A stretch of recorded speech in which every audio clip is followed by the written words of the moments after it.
Today we have a brand new lightweight gaming mouse entering the scene. This is the brand new Pulsar CrazyLight X2, a 35-gram mouse that I'm really eager to check out, so let's go ahead and dive right in. First up, let's talk about the shape and size of this mouse. This new Pulsar X2 CrazyLight is built straight off the X2 Mini design, rocking the same X2 Mini shell, making it perfect for gamers who love a compact, agile mouse. It fits right into the palm of your hand without feeling bulky. I'm okay with this shape. Now, I have no issues with the X2 Mini.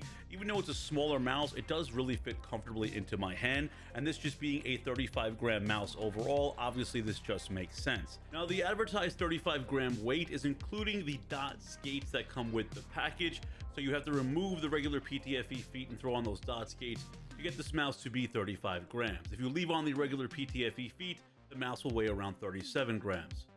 Under the hood, it's powered by Pulsar's optical switches, ensuring you ultra-responsive clicks, and it also rocks their flagship XS1 sensor. And I really do love their optical switches here. They are super crisp feeling, and they sound really good as well.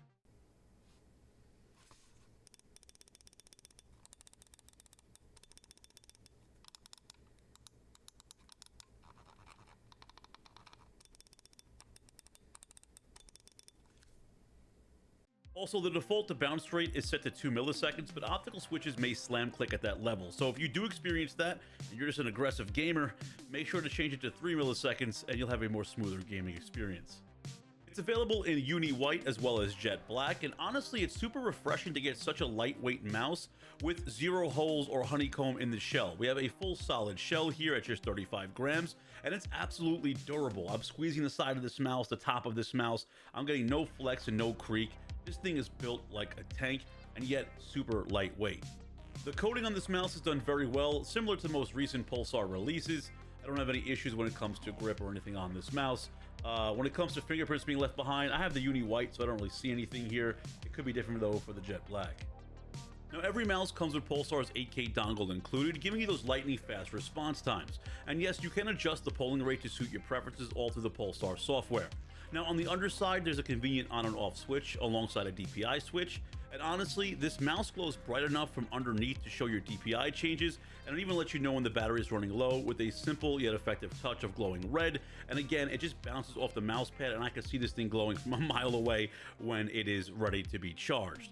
Now, when it comes to the battery life here, it's a super small battery. I don't know the exact size, but I find myself charging this battery at least every day and a half, and that's probably because, one, like I said, it's a smaller battery, this being a lightweight mouse, and two, if I am rocking this thing in 8K polling, it's probably just crushing my battery. But I've been playing a ton of Marvel Rivals lately. That could also be a thing that I'm gaming 8 hours a day like an absolute degenerate.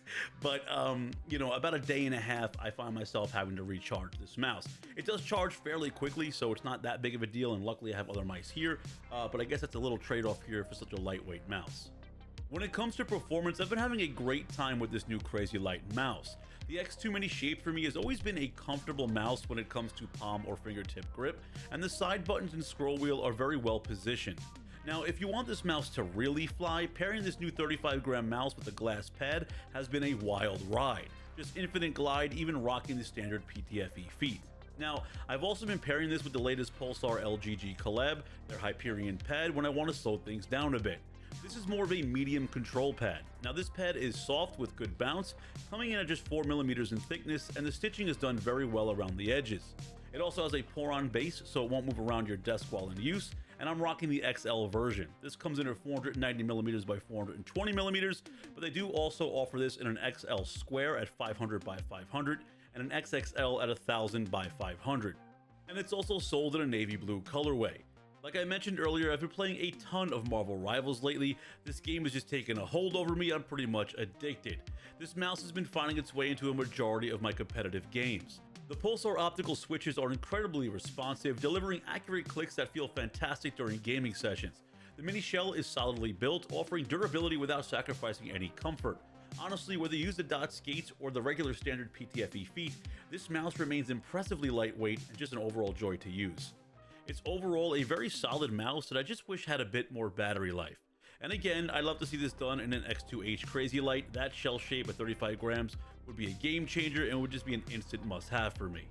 Now, this brand new CrazyLight is going to be retailing at $119.95, and that does include the 8K dongle.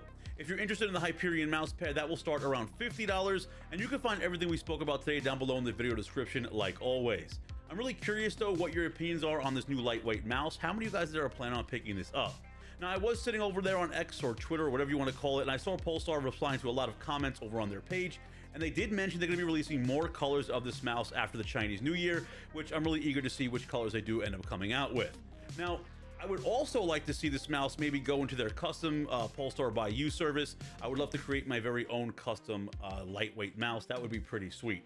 Again, I think I've talked about the X2H a million times in this video. I want to see a lightweight version of that mouse. And overall, I'm pretty pleased with the way this mouse turned out. But again, I'm curious your opinions on it. If you guys are new to the channel, do me a favor, subscribe now because I want to grow this community bigger and better, and I can only do it with the help of you guys. If you enjoyed the video, smash the like button, maybe share it with a friend, and that's it for me. Most importantly, you guys stay safe out there. I'll see you on the next one. Peace out.